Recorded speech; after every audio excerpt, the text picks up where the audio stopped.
à tous, on se retrouve aujourd'hui pour parler d'un nouvel animé de cette saison printanière. Et vous l'entendez peut-être au son de ma voix, j'ai un smile de fou. Parce qu'aujourd'hui, ça y est, après un an d'attente, on reparle enfin de Black Butler. Et je pèse mes mots en disant on va assister à l'un de mes arcs préférés de la série. C'est pas le préféré, mais franchement, si vous savez où part le manga par la suite, cet arc-là, il y aura des choses très très intéressantes à discuter. Donc, comme je le disais, on se retrouve aujourd'hui pour la saison 5 de Black Butler, toujours réalisée par Cloverworks. Et franchement, je les attends au tournant, hein, parce que la saison 4 au collège était vraiment très bon. Mais alors, ils n'ont pas intérêt à se planter là-dessus, hein, parce que au niveau des visuels, s'il y a bien un truc que Yana Toboso, l'auteur de Black Butler, sait faire, mais dans cet arc-là, mais on a droit à des art design magnifiques, principalement autour de Ciel. Donc, cet épisode suit Ciel et Sébastien qui se rendent cette fois-ci en Allemagne, puisque une espèce d'étrange maladie, semblerait-il, se répand dans le sud de l'Allemagne, qui cause les gens, comment dire, leur visage devient très boursouflé, enfin leur corps d'ailleurs, comme s'ils avaient d'énormes cloques sur la peau. Ils saignent du nez et on explique que leur peau se liquéfie, même si on n'a pas vraiment d'explication de visuel sur ce que ça représente. Et du coup, comme c'est un des petits-fils, je crois, un des membres de la famille, en tout cas de la reine Victoria, qui se trouve là-bas, bah du coup, elle n'a pas pu avoir les infos, donc elle décide d'envoyer Ciel. Ce qui surprend un petit peu Ciel et Sébastien, parce que bon, on va dire que l'Allemagne, c'est pas exactement dans leur juridiction, quoi. Eux, c'est plutôt Royaume-Uni, on va dire. Mais du coup, voilà, il se pose la question, mais Ciel se dit, bah de toute façon, même si je lui pose la question, elle va éviter de me répondre, donc écoute, je suis le chien de garde de la reine, on m'envoie un os, faut que je cours après, quoi. Voilà, basta, pas se poser la question. Et du coup, il décide de prendre dans cette grande aventure toute la troupe. On a Sébastien, bien évidemment, mais on a Tanaka, on a Bardroy, on a Maylin, on a Finian et on a Snake. Donc on a vraiment toute la troupe qui va être là et ça va avoir son importance. D'ailleurs, faut que je parle de l'opening qui est magnifique. Si vous avez suivi mes reviews l'année dernière sur Black Butler, qui sont d'ailleurs disponibles sur la chaîne si vous voulez aller jeter un coup d'œil, j'avais pas été méga satisfaite de l'opening de la saison 4, alors qui est très très bien en lui-même, hein, ça m'est arrivé plusieurs fois de le réécouter, et franchement c'est un banger, mais c'est pas nécessairement, moi qui ai regardé la série fin des années 2000, à l'époque où ça passait, c'est pas le style de musique auquel je m'étais habituée. Laissez-moi vous dire que l'opening et l'ending de la saison 5, là, de celle-là, ils ont parfaitement retrouvé ce style, moi, qui me fait vibrer avec Black Butler. Et oh, je sens que cette saison va être géniale. J'ai très très hâte de voir tout ça. Surtout que, si vous ne le savez pas, je suis lectrice du manga. Alors, j'ai un petit peu de retard dans la publication au niveau des chapitres. Ça fait très longtemps que j'ai pas vraiment lu de manga. Mais du coup, je sais ce qui va se passer dans cette saison-là. Je vais probablement avoir quand même quelques surprises parce que ça fait très longtemps que j'ai pas lu cet arc-là. Mais ouais, je sais ce qui va se passer et ça va être une tuerie. Je ne peux pas suffisamment dire à quel point je suis heureuse que cet arc débarque enfin. Avec un peu de chance, on finira par rattraper le manga, hein, d'ici 4, 5, 6 ans. Enfin. Donc du coup, voilà, la reine Victoria envoie Ciel en Allemagne, il prend toute la troupe, et il va devoir un petit peu pratiquer vite fait son allemand. Parce que bon, c'est ça qui est aussi intéressant, c'est qu'ils vont dans un tout nouveau pays, donc il va y avoir la barrière de la langue qui va être exprimée notamment dans cet épisode-là. Et on comprend assez rapidement que bon, bah, Sébastien le comprend, c'est un démon qui a certainement plusieurs siècles d'existence, donc oui, très probablement que qui sait deux, trois langues plutôt sympathiques là-dessus. Donc c'est lui qui va traduire une bonne partie des échanges, puisque du coup, euh, alors avant ça, faut que je parle d'un truc, c'est que si elle explique pour la raison pour laquelle la reine Victoria, enfin, Sébastien explique qu'une des raisons pour laquelle la reine Victoria l'envoie probablement en Allemagne, c'est parce que elle est consciente que la famille Phantom Hive, principalement depuis l'époque du père de Ciel, a pas mal de contacts un petit peu partout dans le monde. On connaissait déjà Lao des premières saisons, donc qui a des contacts jusqu'en Chine, mais on a également Klaus, qu'on avait découvert au tout début, je crois, je sais plus, est-ce que la saison 3, je crois que c'était la saison 3 qui avait fait un espèce de petit reboot de la série, où au premier épisode on découvrait un petit peu Klaus, qui du coup, lui c'est plutôt l'Allemagne. Sauf que, on l'apprend dans cet épisode, et si vous avez suivi la saison 4, vous le saurez également, le père de Ciel avait un autre contact en Allemagne, une connaissance qui remonte à ses jeunes années quand il était au collège, c'est-à-dire le seul et l'unique Dietrich, qu'on va revoir dans cette saison. Et j'ai très très hâte. J'aime beaucoup le personnage de Dietrich. Donc, et on a une petite photo et on suppose que c'est lui du coup qu'on voit dans l'épisode. Donc voilà, la petite connaissance est là. Et en fait, à la base, si elle a envoyé Klaus pour discuter avec Dietrich, mais Dietrich lui a dit non, je suis trop occupé. Et du coup, Klaus a dû un petit peu mener son enquête tout seul dans les parages. Ce qu'il a découvert, c'est que, bah, a priori, les personnes qui ont été, qui sont mortes n'étaient ni malades ni blessées.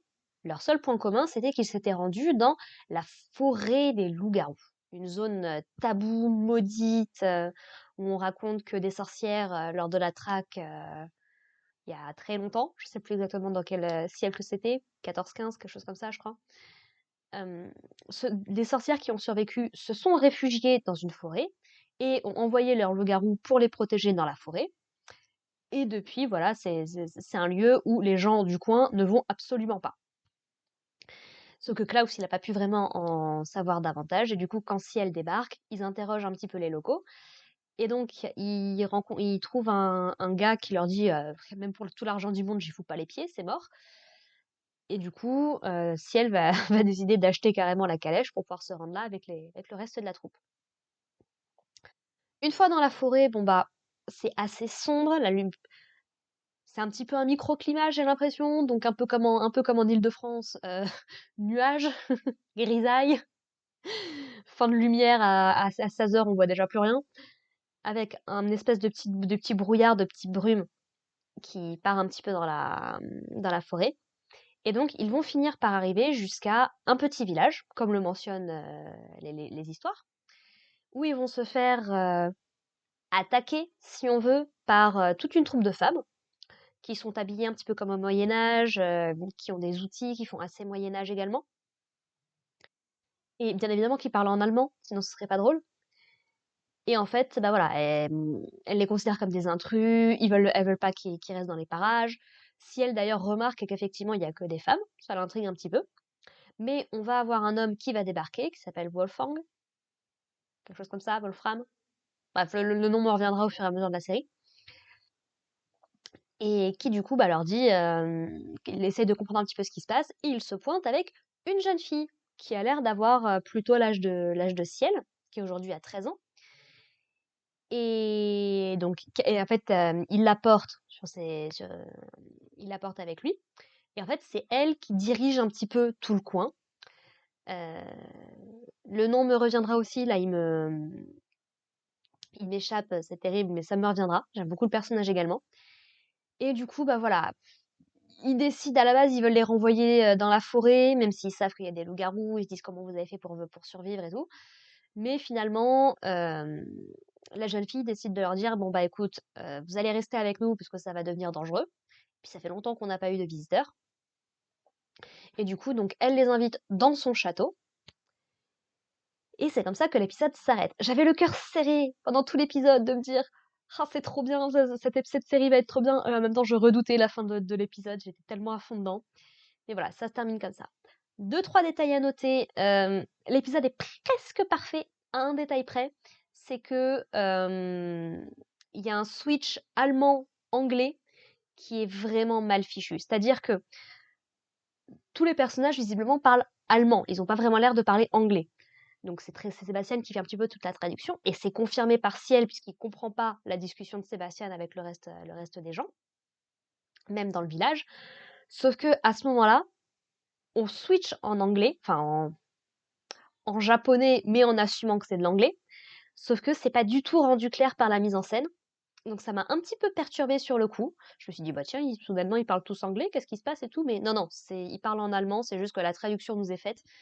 Alors que jusqu'ici, bah, on avait des sous-titres et tout. Je peux comprendre que c'est pas forcément agréable de n'entendre parler que en allemand et de devoir lire des sous-titres, mais c'est aussi ça le contrat que tu passes avec avec nous, en fait, c'est que bah, les gens parlent en allemand, donc on va te sous-titrer parce que bah, ils sont pas censés se comprendre, à part avec Sébastien. Autre détail, on apprend que Fini aussi parle un petit peu d'allemand. Alors il nous dit oui, juste un petit peu, mais il a l'air de quand même bien communiquer et de bien comprendre. Jusqu'à comprendre un terme comme délateur, comme je pense que c'est les gens qui il me semble que c'est les gens qui vont dénoncer les autres personnes, quoi. Donc c'est quand même que tu as un niveau d'allemand relativement assez important quand même. Et je me demande si ça ne va pas un petit peu dans le passé de Fini. Si vous n'êtes pas au courant, donc nos domestiques ne sont pas de simples domestiques un petit peu bêta. Ils ont vraiment une backstory, ils ont vraiment des motivations, une histoire, mais qui ne nous sont révélées dans le manga que assez tard par rapport à la série en entier, quoi. Ce qu'on avait découvert quand même à la fin enfin, pendant la saison 3, c'est qu'effectivement, ils avaient des compétences qu'on ne soupçonnait pas nécessairement. Maylin en particulier. Et je me demande du coup si Fini, avec son espèce de code barre dans le cou là, n'aurait pas des liens allemands. Si je ne me trompe pas, à l'heure actuelle dans le manga, on est en train justement d'explorer un peu plus profondément ces trois personnages-là. J'ai vu le passé de Maylin, j'ai vu le passé de Bardroy, je ne crois pas être arrivé à celui de Fini. Donc peut-être que j'imagine des trucs, mais c'est ma petite théorie perso par rapport à ça. Voilà. Quoi d'autre à noter? Quoi d'autre à noter? Quoi d'autre à noter? Là, il y a... Si, elle s'appelle Sullivan. Elle s'appelle Sullivan. Ça y est, ça me revient, la jeune fille. Sullivan, elle a l'air d'être particulièrement intéressée ou du moins intriguée par Ciel dans cet épisode-là. Et l'opening comme l'ending le mettent plutôt bien en avant. Elle lui demande son nom, elle lui demande son âge. Elle a l'air de s'étonner d'ailleurs que ce soit un jeune garçon, un peu comme elle. Donc, voilà, il y a peut-être des trucs qui vont se développer par la suite, on verra bien. Allez, je l'annonce direct. Vous êtes team Lizzie ou team Sullivan pour Ciel. Allez, on fait du ship, on y va, c'est reparti. Bref, blague à part. Franchement, c'était un très très très bon épisode qui remet bien dans le contexte tout ce qui s'est passé. Ah oui, on parle un petit peu d'ailleurs de Undertaker. Parce que bah, Ciel apprend à Klaus que Undertaker a disparu depuis les événements de Book of Atlantic, mais également de la saison 4, où il avait un rôle quand même non négligeable. Et il essaye un petit peu de savoir bah, qu'est-ce que Klaus sait de lui. Et Klaus nous apprend que, bah, a priori, c'est surtout Vincent, le père de Ciel, qui le connaissait, quoi. Lui, il sait pas trop. Donc, fausse piste. Mais vous inquiétez pas pour Undertaker. Peut-être pas nécessairement dans cette saison, mais on finira par reparler de lui, ça ne vous inquiétez absolument pas. Voilà, voilà, quoi dire de plus? Bon, quand on connaît le manga, on regarde l'opening, on regarde l'ending. Moi, j'avais les radars à fond. J'étais là, oh, oh, ça je connais, ça je sais, il va se passer ceci.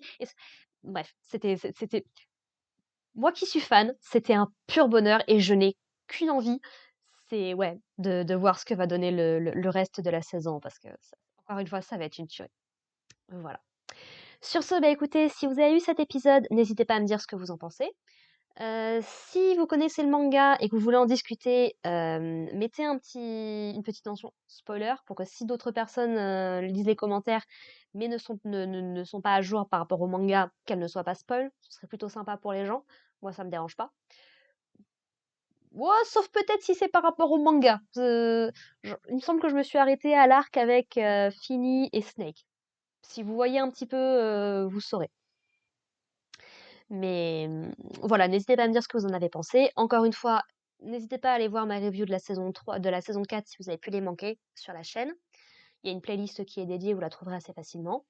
Et puis bah Ouais, je pense qu'on peut célébrer le fait que Black Butler revienne, la saison printanière, franchement. On a des animés qui sont plutôt pas mal, je trouve, pour cette saison. Ou alors c'est vraiment que d'habitude, je m'intéresse pas à autant de séries en même temps. C'est peut-être pour ça aussi. Bref, merci de m'avoir écouté, et puis bah au plaisir de vous retrouver la semaine prochaine pour parler de l'épisode 2. Et puis bah sinon, portez-vous bien. Allez, bye les gens.